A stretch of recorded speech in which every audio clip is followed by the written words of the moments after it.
शिवाय नमोस्तुभ्यं भक्तों। श्री शिव महापुराण पार्वती उमा संहिता का 5वीं उमा संहिता का 49वां अध्याय।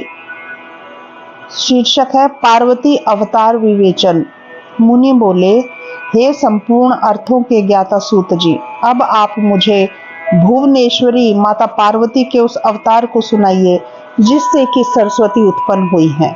सूत जी बोले, हे तपस्वियों, जिनके जानने से मनुष्य परम गति लाभ करता है, उसी देवी के परम चरित्र को प्रेम पूर्वक सुनो। एक समय जब घोर देवासुर संग्राम हुआ तो उनमें इन्हीं महामाया के प्रभाव से देवताओं को विजय प्राप्त हुई, जिसमें गर्वित देवता अपने को धन्य कहकर अपनी ही प्रशंसा करने लगे। तब उनके इस अभिमान को देखकर कूट रूप एक ऐसा तेज प्रकट हुआ जिसे देखकर कि देवताओं को बड़ा ही आश्चर्य हुआ और कोई यह नहीं समझ सका कि यह तेज क्या है। जब देवताओं का स्वामी इंद्र ने उसकी परीक्षा करने के लिए देवता वायु को आज्ञा दी, वायु देवता ने तेज से पूछा कि तुम कौन हो। तेज के ऐसा पूछने पर वायुदेव ने कहा कि यह सारा स्थावर जंगम रूप जगत का सर्वाधार मैं ही हूँ और यह सब कुछ मुझसे ही ओत-प्रोत हो रहा है तथा मैं ही सबका संचालक हूँ। तब वे तेज बोले, हे वायु, यदि तुम ही सबके संचालक हो तो मैं ये तिनका रखता हूँ, तुम इसको उड़ाकर दिखाओ, इसको चलाओ। यह सुनकर उस वायु ने सब उपाय किया किंतु वह अपने स्थान से न चला।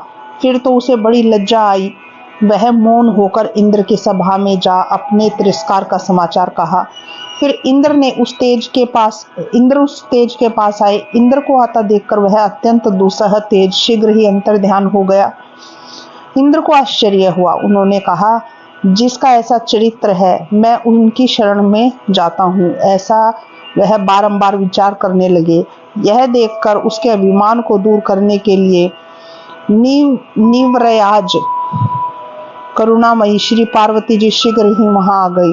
चैत्र शुक्ल नवमी के मध्याह्न काल में सच्चिदानंद स्वरूपिणी साक्षात माता पार्वती प्रकट हुई, जिनके तेज से दिशाएं प्रकाशित हो गई और उन्होंने कहा कि हे देवताओं, वेदों से सेवित मनोहर मैं सबकी अंतर्यामिनी, यह सब प्राणियों की साक्षी रूप परम ब्रह्म स्वरूपा और महामाया हूँ। मैं ही सब कुछ हूँ और मुझसे कोई भिन्न नहीं है।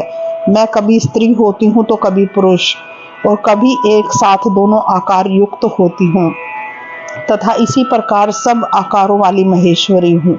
सृष्टिकर्ता ब्रह्मा मैं ही हूँ, जगत रक्षक विष्णु भी मैं ही हूँ और संहार करता शिव भी मैं ही हूँ। फिर तुम सब मुझे न जानकर ऐसा व्यर्थ ही अभिमान क्यों करते हो। हे देवताओं, मेरा यह रूप जानकर अपने अपने गर्व को त्याग कर विनीत हो मुझ जैसी सनातन प्रकृति को भजो। देवी के ऐसे वचन सुनकर देवगण देवी की स्तुति करने लगे। उस दिन से देवतागण गर्व को त्याग कर पहले के समान जगन माता पार्वती की आराधना करने लगे। हे श्रोताओं, मैंने तुमसे पार्वती की उत्पत्ति कही जिसके सुनने से परम पद की प्राप्ति होती है। इस प्रकार श्री शिव महापुराण 5वीं उमा संहिता का 49वां अध्याय यहाँ समाप्त होता है। श्री शिवाय नमोस्तुभ्यं भक्तों।